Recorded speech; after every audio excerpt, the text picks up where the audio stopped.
Hey, it's the podcast guy. Sutton United Talk Time on podcast. It's the Sutton Podcast. And there it is! Sutton United of the GM Vauxhall Conference have put out First Division Coventry City, winners of the FA Cup themselves less than 2 years ago. And what a moment to enjoy for the fans of this Surrey side. They've had their moments before, but never one like this. But the whistle goes down. Delight for Sutton United. Sutton United from the National League are through to the last 16 of the FA Cup. No longer English football's perennial non-league club.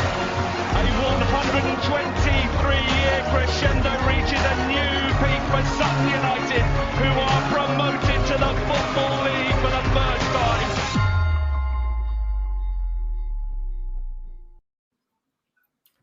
Hello and welcome to another episode of Sutton United Talk Time on podcast. It's the Ex-U's Views special editions, and I'm delighted to say I was looking for an excuse to get the guy on for a little while, but I found my opening recently. I'm delighted to say Damian Scannell. Hello, how are you?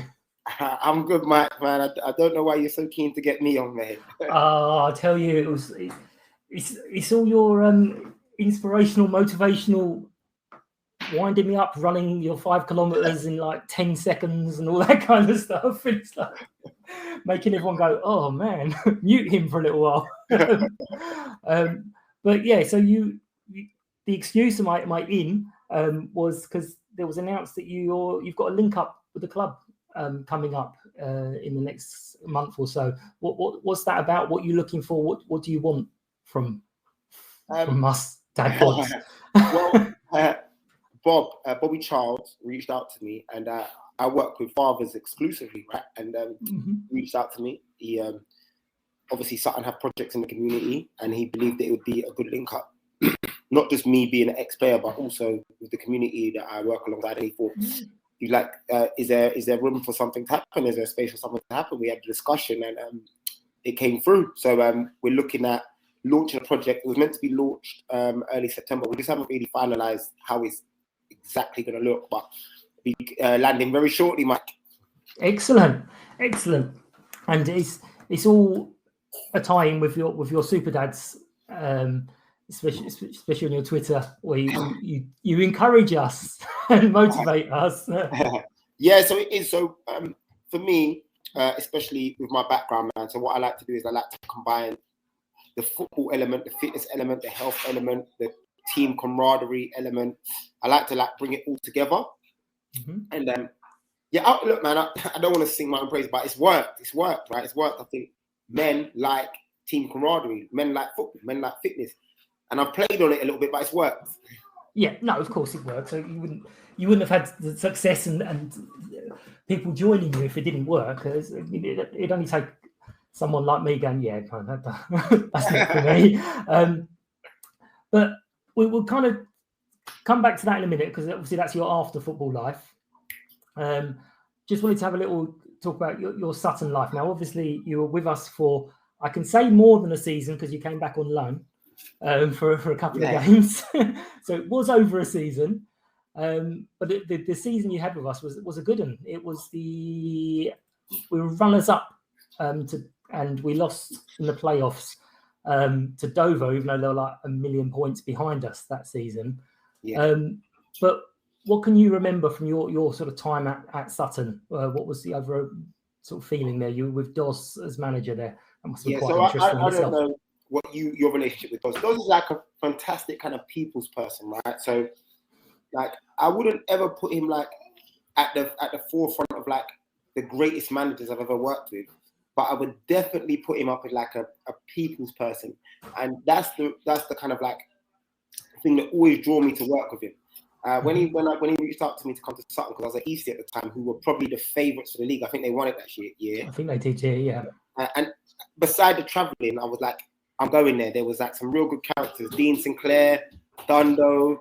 I think Jamie Collins was there, Dean Beckwith.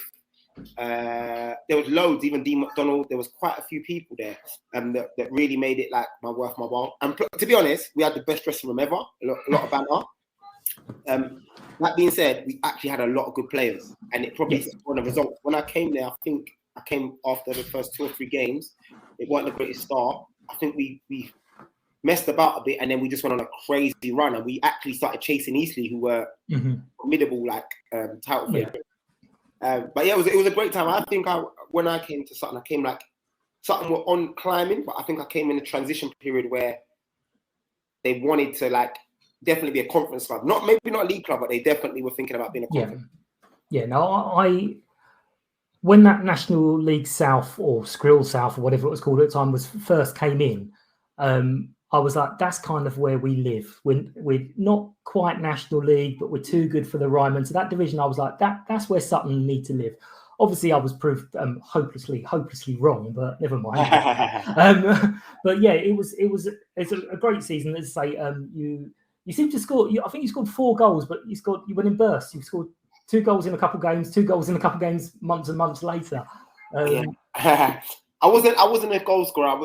As much as I was a winger and as much as I was like an attacking player, and I always played like either side of the striker or in the hole, I was never really a goal threat. I was more like someone that would probably be a bit clever on the ball or like take a lot of heat off the defense, be brave on the ball and stuff like that. But our team played fantastic football, I'd like to say, back then. We played really good football.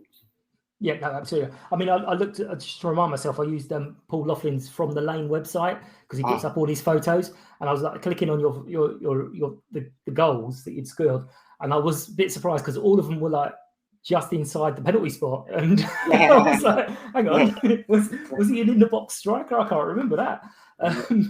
But what was probably your favourite memory? So either you got your fondest memory or your favourite teammate. What was special about the time at Sutton?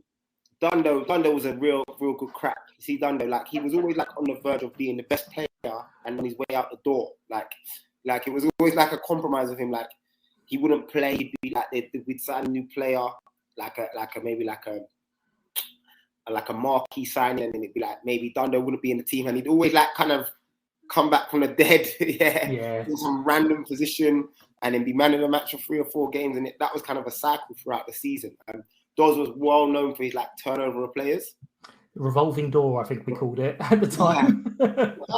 When I left, I actually got sold to Bromley. I actually went to Bromley. They actually bought me, right? And that was probably a poor decision for me because at that time Bromley was then about to be the title favourites, and they went on to win it.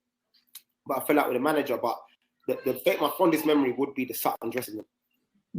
Dawes was an expert at that. Dawes was an expert at creating like a neutral environment where with one bad guy, which would probably be his number 2, which was Steve McKim at the time.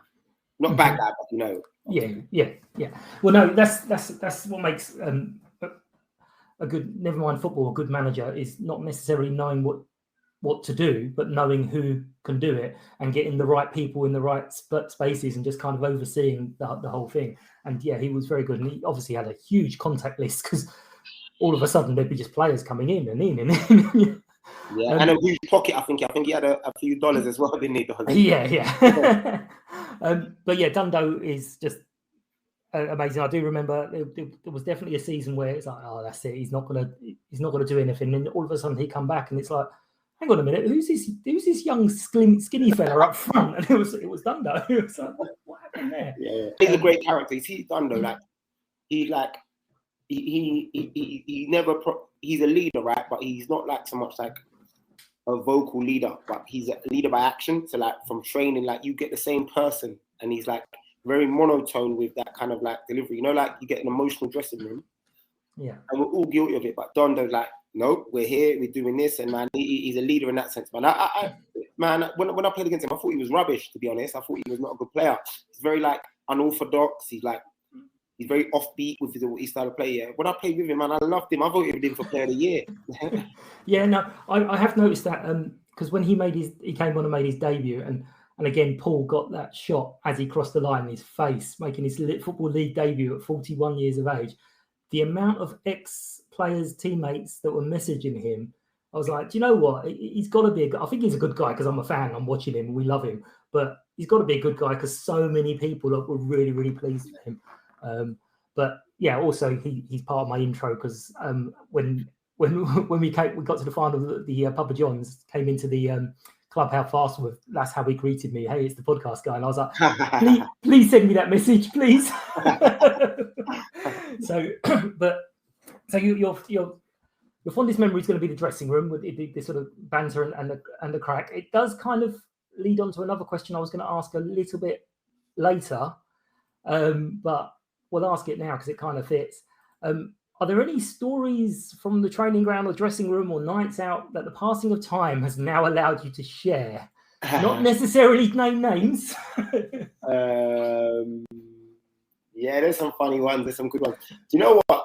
In terms of banter, right? There was a particular player. Yeah, this isn't so much a story. There's a guy named Simon Downer, right? He's genius, man. He's like got stand-up kind of comedy like esque about him. Like his one-liners are really brilliant, man. I like Downer. Downer's like, it's very dry. He's like Ricky Gervais. Gervais here. But my standout story. Let me be mindful. Oh, all right. This is an interesting one, man. I'll share the names. Man. It's not really funny, yeah, but it was right. It's like it might be interesting from a fan's perspective, right? We had a goalkeeper named Jason Brown, right, and we had a coach at the time named Jamie Lawrence. Jamie Lawrence is a good friend of mine. Jason's a good friend-ish, like it was in regards to football. And both of them have Premier League stature. Right? So I don't know if it was like a clash of ego. They didn't really see eye to eye-ish. Anyway, after training one day, like I think they clashed or something like that, yeah. And boy, it was about to go down, man. It was about to go down. So Jamie's a very stand-up guy. I don't know if you remember Jamie Lawrence here. Yeah. And Jason's a really Jamie Brown or Jason Brown? Jason Brown, yeah. And they were clashing and they were going at it, and the whole everybody's just like, because you have to walk from the 4G to the actual changing facility, right? And it was just like two Premier League guys. We're like a bunch of league players, yeah, and like there was like, I won't say the words exchanged, yeah, but it was like I didn't even want to stop it because Jamie's quite like confrontational and stuff like that. But it was a day to remember, because I remember like we're just like a bunch of non-league boys, and like they was like kind of going back and forth in terms of like, you could probably get the gist of it, you know. So no. Jamie's actually helped us get Craig in, because the story is Craig he didn't have a club and he was training with Jamie, and Jamie was like, "Come down, Sutton." And Craig's an elite player. Craig's a good player. He's a good friend, man. Yeah, you're not going to hear any argument from any Sutton. We felt he was kind of nice and comfy, and then as soon as we got into League 2 last year, everyone was like, what's happened to Craig? He's just like literally stepped it up again. And he's the absolute quality player. You'll find that though, you see like league players, they tend to struggle to flourish at the lower levels because of the style of football, right? And like it's like someone who wants to play chess when checkers is being played, right? Yeah. So when the higher they go, man, it's like the chess ball comes out and all the checker players are still trying to play it, you know. So he's probably more suited to him. You know, he's amazing and a great leader as well. But yeah, Simon Downer, not only a funny bloke, but he's actually really clever because he's refused to come on here so many times. He's a bit of an introvert. It's funny. I think he's a little bit of an introvert. Like he's like he was just like refused is probably strong. It was just like, no, that's not going to be my thing. I don't think. So I was like, all right, I'll leave you be.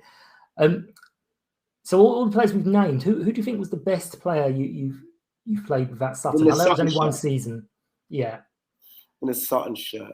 Right. So we had so like in terms of like, if you were starting a team up and you got to say, right, I'm bringing one of those players with me. But you know, that's a tough question, right? I'm gonna go Dundo, right? Yeah, but he's definitely not like he's the most effective player in terms of like I don't want to use the term, but in terms of like what they could do with a ball, there's a boy named Dean McDonald, right? He was there. Yeah, they ended up getting rid of him halfway through the season. So he's not as effective as Dundo in terms of like what he can bring to the pitch day to day. Yeah. But with a ball, there's no doubt that he'd probably be the best in most teams. I don't know if you remember him through the levels. He was at Arsenal as a boy. But Dundo is the most industrious friggin'. You taking me, I'd take him if I worked in a garage. I'd get him to fix my car. I'm pretty sure he'd be all right. Again, I did ask Craig, is it really annoying to have Dundo there running around when you're sitting there going, I could just do with a chilled training session. You got this 40-year-old bloke just putting it all in, and you're like, oh man, I've got to do it too.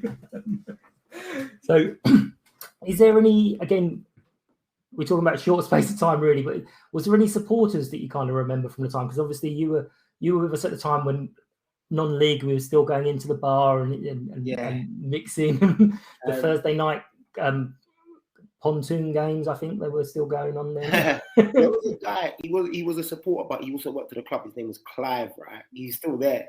Clive, he's kit man. Yeah, you see him, man. That's like memorabilia. That's like he was such a lovely guy. He was always there to serve, and like he served from a real authentic place. Like, you know, sometimes I worked at clubs and you got kit men that very much display that they're here to get paid. They may enjoy being at the club, but Clive, man, he served every individual like he was had shares in the club. You know, fantastic individual. You know what? To be honest, Doz done a great job of putting together some fantastic. He had Catherine Chambers, Bobby Charles, lovely guy. Paul Telfer, I didn't really get on with that great, but not that I didn't dislike him, but he was a good guy. Steve McKim, I went on to work with him at Tunbridge. Yeah, it was a really fantastic thing. But in regards to the fans directly, I just remember being a good bunch of drinkers. I remember a few drinkers. I think that about sums most of it up. I think I didn't go, but I think one of my favourite things about the fans is when they went to Guernsey, I think it was, when we just had the 4G pitch, and we went to Guernsey just to sort of see what it's like, and we ended up drinking in one of the hotels completely dry and drunk all the booze on the island. They said it was like, that's a badge to put on there, isn't it? It's like a magical 10 years for Sutton, really, considering the FA Cup run, and it's going to be in history, isn't it? You know, it's really, if you look back in 50 years, they're going to be like, what a space of time. Obviously, hoping to get more success, but very rarely you get the FA Cup run and then the league success. Yeah, it's about 12 years since the promotion from the Ryman. And I keep telling the young ones, you don't know you're born. You've only been supporting this club for like 12 years or so, and it's just been constant success. But yeah, it's a crazy time to be a Sutton fan, to be honest.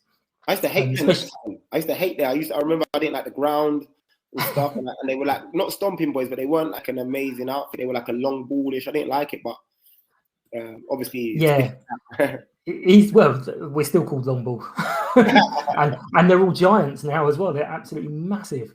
But did you feel in that season that we were runners up, but did you feel that we could have won the title, or do you feel that it was about right, or were we overachieving?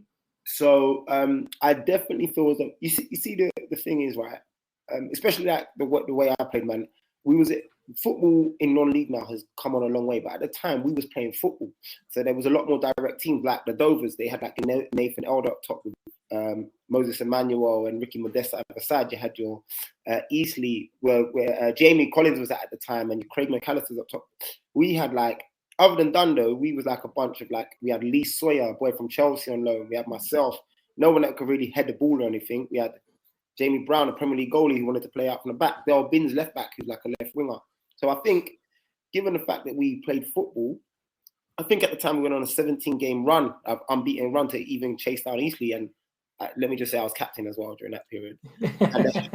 and the high turnover of players that does, because where we played football, I think we've done fantastic. I think if anybody went pound for pound and said that football inside, we was the best in the league. It's just non-league, especially then, you're going to travel away to Eastleigh and try and play football. They get a corner, you lose 1-0. You know, we was always fighting odds. Bishop and Stortford, I remember going there and stuff like that, man. It's not a nice place to travel. Then to try and pass it around a team who's going to just boom it. So I reckon, man, it's about right. I think history probably won't tell that way. I think we're probably as good as anybody in that league, footballing wise.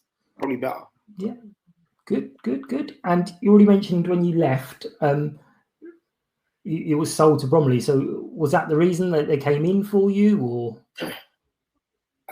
I was a bit of a mercenary at the stage, to be honest, Mike. So what happened is I came out of league football. I went to Eastleigh to earn some good money. I went, and then Sutton came in. So when I was at Eastleigh paid me up. Doz was always after me. I went to Sutton to earn some good money, and then Bromley, another opportunity. So now I'm like 27-ish. It's time for me to a team's offering me more money. I'm getting older, so I just jumped. But the worst decision, I went and worked with the manager there, Mark Goldberg, who's an absolute egg, you know, and he's a money man. He's not. So Doz is a money man who loves football. Goldberg is a money man who loves himself, who has an idea about football, you know. And I fell out of him like in the second game, and then I ended up coming back on loan to Sutton, who was having a terrible season, and it kind of just got lost in a bit of communication. So. There are a couple of things that I've heard your stories, and I'm going to touch back on them what you were saying about the mercenary money thing, because there was one of your spaces I was listening to that I was like, oh, I like that little story, so I'm going to get you to repeat that one in a second. Don't worry, it's not a bad one. But so how did Sutton compare, or how does Sutton compare even to other clubs that you've played for? Positive, negative. So obviously we're quite sort of proud that most, if not all, of our ex-players, especially in that DOS period where there were so many, still think good things about the club and they're always welcome back. But how is it from a player's point of view? So like I feel as though when you get different kind of clubs. So like, I think Sutton had substance, right? So you know, like sometimes you get clubs that are like, and I've played against that. I don't know. Let me give you an example. So I used to play for a team called Fisher, right? And they rizzed through the levels where they invested money, but there was no substance. So like a not a soulless club. They'd have like, it'd be like the core of the club would be the players, right? Like, and you would feel like there's nothing supporting that. But at Sutton, I felt like there was a community behind it. I felt like there was community behind it. I felt as though, especially what Doz was trying to build, was way bigger than just a bunch of 11 players that he paid a bit of money to. And yeah, man, it was enjoyable. It was enjoyable right throughout, man. The whole even the area that it's in, I enjoyed my time at Sutton. I personally, my brother, before he signed for Grimsby, I think there was an interest he might have been going to Sutton, and I strongly recommended it. I think he kind of, I don't know if Sutton, I think his agent was talking about maybe reaching out to Sutton, and I said, I think he didn't because of the 4G, but I said, man, it's a lovely club. It's local. You don't really get that, you know. Good people around it. So yeah, I'll definitely speak highly of Sutton. Yeah, I was obviously going to mention because I remember hearing his name. I was like, we've got a Scannell at Sutton. And he was like, oh yeah, they're related. That's Sean's brother. And I was like, no, I think you've got the other way around. That's Damian's brother. Yeah, I like that. And last couple for the Sutton bit, but there's loads I want to say. So did you, I mean, obviously you do keep up with the team because we've spoken about a couple of bits, but did you ever think that Sutton would be an EFL club? No. You're not alone there, to be fair. Bruce didn't think we would be an EFL club either. So that transition from that Conference South to the league involves way more than a bit of cash. Like there's teams that are throwing money at it and then not going back down. So there's a lot of like infrastructure required to like not only build the momentum but keep the momentum. You know, I think Sutton had a couple near misses before actually doing it, didn't they? So like there must have been a lot going on. So it's again testament to what happens behind the closed doors. Because I remember Forest Green tried to do it for a couple of years, even though they're up there now. They was throwing some big dough around. Yeah. But in regards to Sutton, from when I was there to where it is now, I didn't see that drive to be an EFL club. Obviously, that probably changed in the period, but I didn't see the backroom staff. People wasn't thinking it. And to be honest, they even kept some of the infrastructure there. Like I've gone there and I've seen similar faces, so it's brilliant to see. Yeah, no, it's a well-known phrase. So Matt, when he got the job, his brief for that season was to keep us in the National League South. Keep us in the National League, and he failed miserably because he took us up. It was like, well, technically you've got it wrong. But yeah, it's you've got Bruce and AB and all the others on the sort of background, and as they quite happily admit, furiously trying to catch up with the team and do all the stuff right off the pitch, and it's changed dramatically. Obviously, you would have seen some of the things there, but this one may well stump you. I'm not sure. Yeah, but Damian Scannell in his absolute prime. How does he fit into the current team? What does he bring to the current? They probably wouldn't sign me because the style of player I was like, from what I've seen and from what I've heard, and even when I went down there, certain teams quite direct at the moment. I've heard. I think you got a couple Mavericks in. I think I see a boy. He scored the other day. It was a good goal. Josh. Yeah, Josh. He's on loan. He's on loan from Luton, but I love him so much.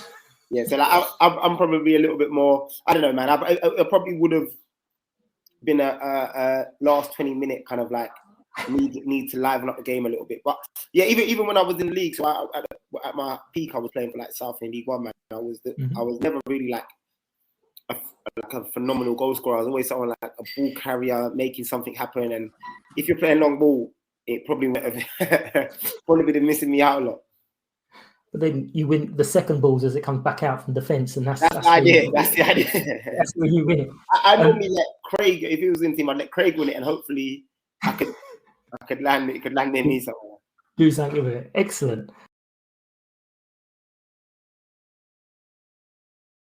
Thank you for taking the time to listen to Sutton United Talk Time on podcast, the Sutton Podcast. If you are new to the show, hello, and you are very welcome. Hope you enjoy what we do. It's a very simple format. We get a few people on to talk about the game that's just gone, and then we preview the next game coming up. We are available on most podcast platforms where you can listen, rate and review. If you find that we're not on your preferred platform, please let me know and I'll sort that for you. If anyone would like to support the podcast, you can find out how with more information on the website, which is www.suttonpodcast.com, and there's a tab where you can find out how to be a guest as well. Please find us on Facebook, Twitter, Instagram and TikTok with the username @SuttonPodcast. Every like, follow and share is really appreciated.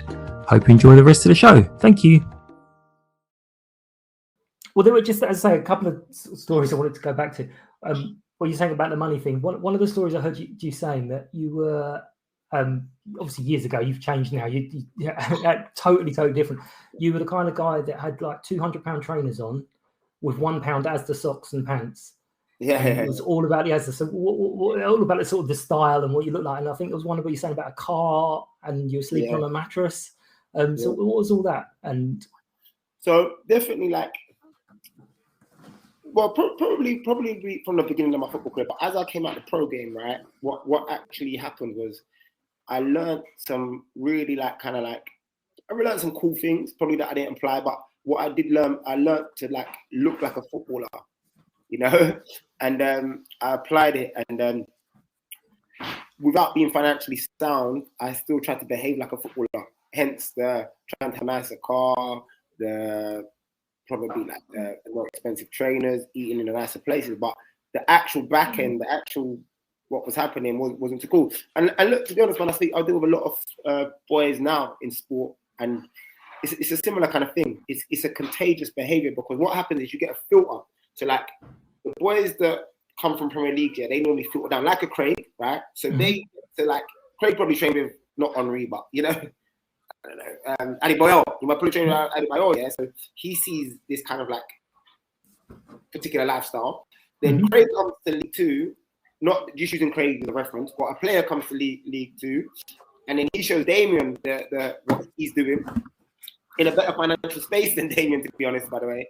Then I'm like, oh, this is what we're meant to do. But I'm not qualified. My bank account balance doesn't qualify for that behavior. But I do my best to fit in and also like to, because those boys are normally the ones that we look to, right? Those are the, oh look, he came from. So yeah, that was it, man. It's something I had to unlearn, and I think to a large degree it happens outside of football, but football just like a big like frigging magnified version of everything that happens in the world, you know. Yeah, because I mean, what you're saying there is a lot of the whole social media stuff as well. That even just the word filters and stuff. It's like, yeah, look at my life, isn't it wonderful? And then you're like, yeah, can I just move that cupboard around a little bit and see what's? In fact, look, here you go, look at that. Here you go. So it's all image. Yeah. So yeah, as I said to you sort of before, I do remember when you sort of came out of football, lost a little bit. Yeah, definitely. So at the time I came out of football, it was like man, looking back here, it was like probably the best thing that happened to me. But at the time, I was like, what is happening here? So I'll be honest, I was working as a courier, probably making, it was a per parcel. So like, it would be like 350 quid, but it could fluctuate, yeah. And then I was playing for Tunbridge, I think I was on like 325. They just offered me a new deal. So I just signed a new deal. So I knew I had another year's of security. Played a pre-season game, got a dead leg. Next time I get a phone call saying I have to retire. Remember, my main job isn't even a main job. It's not even secure income.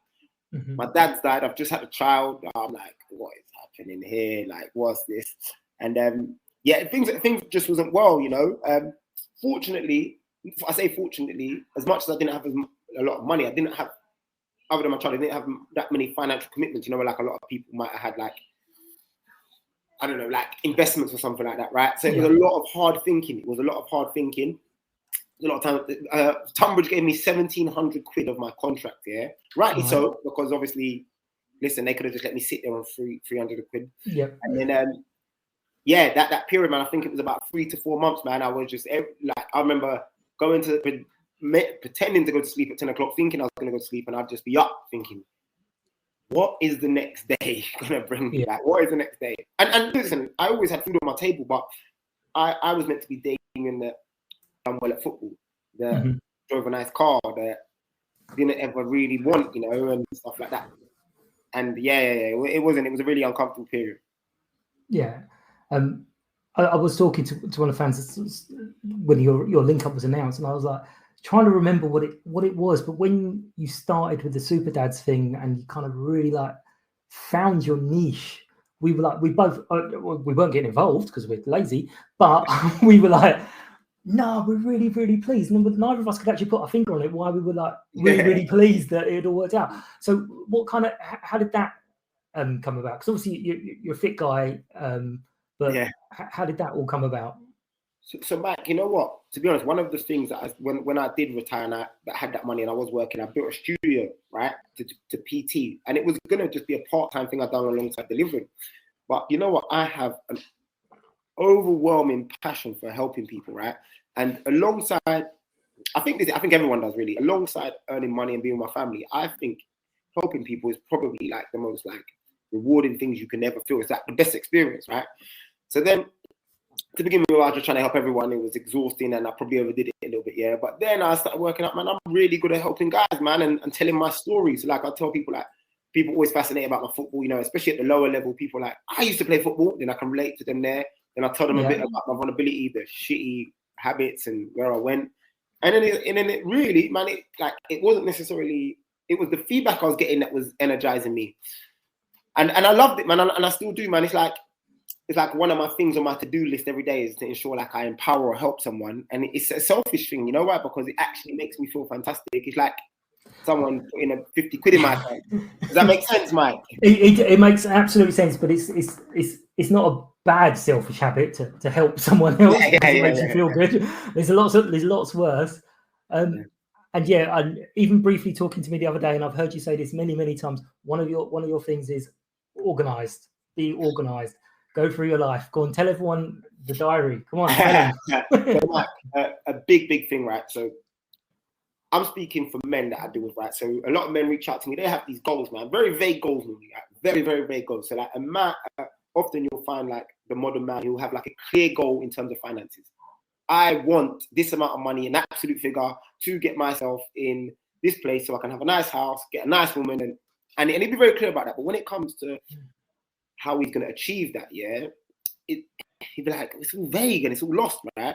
And listen, at the base of all success is structure, is absolute structure. I had to learn this, right? So, for example, if you have a goal to make £1,000, right? That £1,000 starts with £1. How you make that £1 multiplied by 1,000 is structure. Is structure. You put something in place, and the same thing goes in regards to your health. So even if your structure leads nowhere, that's feedback. So if you put a structure in place, just say you have a bad week, you'll be like, well, guess what? I'm gonna review my week here. The problem is we're just running off of like spontaneous frigging failed systems. People go around in cycles, right, of unhappiness. And the only structure they normally have to their day, and quote me on this, and I want anybody listening, I want them to really have a think about this. The main structure they have to their day is work. Yeah. Is work. When they don't have work, they don't have a wake-up time. That's it. When they don't have work, they don't have a wake-up time. When they come home from work, they may have something they have to do, but they won't put a time to it. Yeah. Ask the modern man, do they put in their diary how much time they spend with their loved ones, their mum, their dad, their but ask them what time they have work tomorrow. Yeah. And you tell me why we're unhappy, Mike. Yeah, absolutely. No, I absolutely hear. I've not because you're wrong, because I started this last year. For some reason in lockdown, I did start running, which if you had seen me, you would not believe. And I use the term running very, very loosely. I struggled to 7K today in about 7 minutes each K. But it's like, no, you know what? I'm getting up and doing it. Working from home means at lunchtime. That's my lunchtime, is I go out and I do it. I did go for a spate last year, getting up early, really early, and doing it. But then it was like my brain comes alive at sort of 11 o'clock at night, and I start thinking of all these wonderful ideas. And then suddenly it's 1 o'clock in the morning. I'm like, oh no, what's going on? So I struggled with the morning one after a while. But no, you're absolutely right. You wouldn't ever dream of saying, right, I've got to then spend 20 minutes with little one to do her reading or whatever like that. Just take that, Mike. Just think about that. We've got into such a routine that we actually don't we plan social events, work dues. But I challenge people to open a diary and say, how much time are you spending with the people that matter? Yeah. So that's something I learned. I learned that from one of my coaches, right? And it was a damning thing during the pandemic. I'm like, I have at the time he was 7, I have a 9-year-old son, and then I was coming home, lack of energy, thinking I was the man because I was paying for his night trainers that he could run around and kick the shit out. He didn't care, and then coming home and I'm exhausted. Can't even read him. I'm telling him off because. Yeah, I'm tired, and it's like, no, you're my little one's 5. It's like you need to do these things because you're 5. I know it's annoying, but you really do need to do this. So yeah, I absolutely hear that. It takes a long time for me to kind of eventually get the message, but yeah, I do hear it, and that's the kind of thing that. Where you're saying, oh, I don't know why you wanted me on. That's the kind of thing that's like, no, this message is important to people. And without sounding rude, you're not a guru. You're not someone that's been paid thousands and thousands of pounds to tell us stuff we already know. You're just a normal, regular guy going, this is where I went wrong. Don't go wrong here. Do this instead. So it's a fantastic message. I think them gurus are equally a problem because they're normally, especially when we're talking social media, they come from a place of perfection. You know, it's like they look like this Buddha sitting. Look at my life. I'm enlightened. Yeah, like really, we just need the regular Joe blogs to help me. You know, like we need more real life regular role models who live next door. Yeah, I mean, one of the reasons I eventually got off my backside and started running is there was a guy who lived somewhere around near me, and me and my missus used to see this big chap running around, really just plodding. And I'm going to be honest, we kind of looked and went, oh, look, he's off again. And was like, oh, look at him. But then it's like, that's that same bloke. And first of all, however slow he's running, it's damn faster than I am. He's lapping me. And I haven't seen him for donkeys because he got super fit, and it was like, oh man, now I've actually seen a real person doing this. I'm gonna have to do it. So yeah, I plod around very, very slowly, but I do it. I get out there. The other thing I really wanted to talk about was I didn't read too much on it because it didn't affect me is the wrong word, but I wasn't involved in it, and I didn't. I had no one to push it to, if that makes sense. You did a little summer school as well. So what was that about? Because again, that's giving back to the community, stuff that you don't have to do.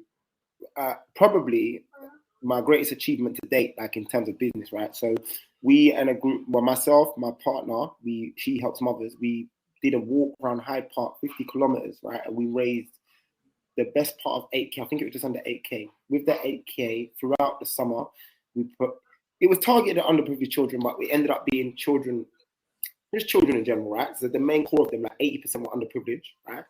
We put on a summer school which provided food, premium tutoring, and workbooks, right? Entirely free throughout 4 weeks of the 6 weeks. 5 days a week for 4 hours. It was the greatest achievement I've done, man. It was amazing. I went there, man. It was in South Norwood.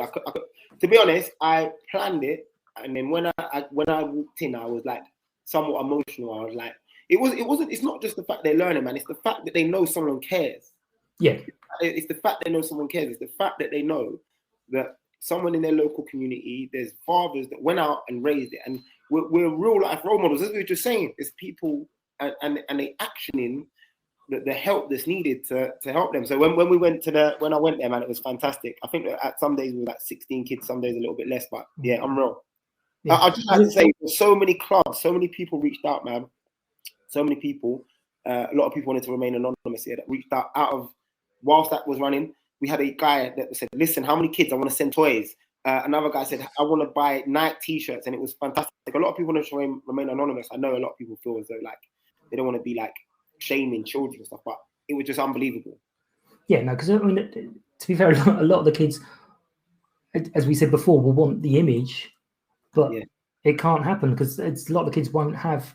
Well, even if they do have both parents in the family, there's no jobs, there's no money for people, so it's hard for kids, and kids won't understand why so and so is able to go on holiday, and I'm not. Mike, just to interrupt you, so we done a project, right, and we provided e-tablets to schools during the pandemic, right? Mm-hmm. Some kids couldn't learn, right? So me, I'm thinking, man, I'm not trying to say I'm definitely not no Elon Musk, right? But we've got tablets in my house, electronic devices. We provided, you know why some kids couldn't do e-learning, right? Because they had to rotate the laptops. They didn't have enough computers. So we provided tablets so they could do e-learning. But you know, like the world through socials and through the eye of like the average person, everyone thinks everyone's right, but some of our neighbours are struggling, you know. Absolutely, and it's going to get worse. But yeah, the schools with the whole again. I'm not going to say I've got loads and loads of money, but we were all right. We've got tablets and laptops. And I was just fuming because I'm like, how can they just assume that every kid's got that? I mean, yes, we have. That's fine. But every kid hasn't got one. I mean, I have to admit, during the lockdown, the little one who was 2 at the time, I think, she did get looked after quite a lot by her tablet because I was working, Mrs. was working, little one was doing the GCSEs, and it's like, here you go. Let me introduce you to YouTube. YouTube, man. Yeah, we regret it now. We've worked out how to put limits on YouTube. We sussed that one out. But you know, it's just the work is fantastic, and I'm pleased it gives you enjoyment because that is a really, really important thing. Just wanted to kind of go back to your childhood. There's a tiny little thing I just wanted to ask. Obviously, yourself, Damian, and Sean, good Irish boys. I come from an Irish family. How much was Irishness in your childhood? How much? Full on. So a lot people don't get that. The people see us like that we're predominantly brought up like by our mother's side, but we're Jamaican. So even people assume that we don't even have Irish in us, right? And some like our grandparents. But my dad was. His name Brendan Scannell, he was full-blooded ginger hair. We had stews. We had not even really till secondary school. Like I had like influence from like my Caribbean side, right, where my friends were. But we had stews. My dad used to play the boran. He'd listen to the Wolf Tones. He'd sing Irish music. It was on. It was full of. I recognized myself as an Irish citizen until I was about 12 years old. I'm going to be honest. I born and brought up in Kilburn in North London. Okay. And it was only when I moved over to this area that I realised there was more to the world than West Indian and Irish people, because every single person I knew was either Caribbean or Irish, and that's it. That's all there was in our life. And it's normally a good mix, Caribbean and Irish. They got on well. Yeah, everyone. I think years and years and years ago, I think it was Lenny Henry that's like, Jamaica's just like a warm island, Dublin's like a cold Jamaica. I think is the way he said it. But that must have been relatively difficult for you, because I mean, you're about 10 years younger than me, I think. So you wouldn't have had so much of what I had with the ski masks situation with the Irish boys. But it must be really difficult, because I at least sound like some of the people that would be taking umbrage to Irish people. You had the added pressure of not looking like. You know what? Our biggest problem was probably like my dad was an alcoholic, right? And I didn't with my mum, so like we had other problems, you know. And my dad was probably like, my dad was probably like, as much as I said he's an alcoholic, man, he's a great father. My dad was probably really, really good, at making us making a family unit, you know, like we was like very in-house. So like it's weird, right? It is just, I have two brothers, Thomas and Sean, and I had my dad at the time, and it was just us. Like we kind of closed ourselves off from the world, right? So even though things weren't always right outside, at home was always like it's home, you know. So our probably biggest problem was just probably being we didn't have a lot, you know. So that was like the biggest thing we had to overcome. And my mum passed away when I was like 19 or 20, so it really was just us. But yeah, in terms of being Irish, we used to say like the like a prayer. I didn't have a clue it was in Gaelic. We used to say a prayer at night time. My dad used to make us say it. Like I don't know, I can't remember it yet. Like I genuinely thought that I was like Irish to the bone, you know. Yeah. Shoes, I can't stand shoes. I can't stand them. Brogues and white toweling socks. White toweling socks. Oh God, my dad used to put sausages in with potato and like an OXO cube and think it's food. I'm like, what the heck is this? Yeah, I can't walk. One of our neighbours is an Irish guy, and he will every now and then have the boiled bacon and cabbage. And I literally have to leave the house. I'm like, I can't do this. I absolutely can't. 2022, there's flavour in the world, man. But yeah, no, it's that was one of the things. Obviously, I knew the surname, but I just didn't know sort of how much it was in your life, which is brilliant. My dad was a hardcore Irish. Drink every day. Drinking. Well, I was going to say, I mean, it's easy for us with modern eyes and things looking back, going, I think there might have been a problem there.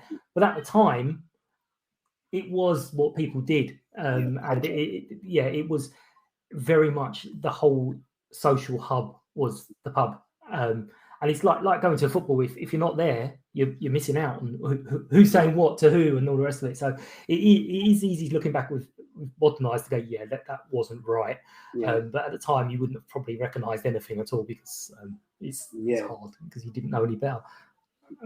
I agree. Listen, I don't resent my dad at the time. I did, but I don't resent him. I appreciate he grew up in Ireland. Their culture was drink, you know. So, and then coming to he reduced his social circle. He was looking after his boys. Drink was probably his like release, and less social became more like a. But again, it gives you examples to go. Yep, you know what? This is good column. This is bad column, and I want the good column. And I can do better, right? Yeah, I think I'm a pretty good dad. I don't know what the kids think. They may have totally different ideas about my parenting. But it is absolutely lovely to chat to you. Thank you so much for your time. I love hearing things are going well for you, and I cannot wait for the link up. I'm not saying I'm going to join in, but I will promote it and I'll look on with interest. But I'm happy with my plodding around and shifting a bit at a time. I demand you there. The moment it starts up, you're going to get non-stop verbals to get out to get there. I've done 32k last week. I'm all right. Not in one go, no. Throughout the week. Let's be honest here. But thank you so much, and it's been a pleasure to talk to you. And hopefully, I'll talk to you again soon. No worries, man. I appreciate you. United! United! United!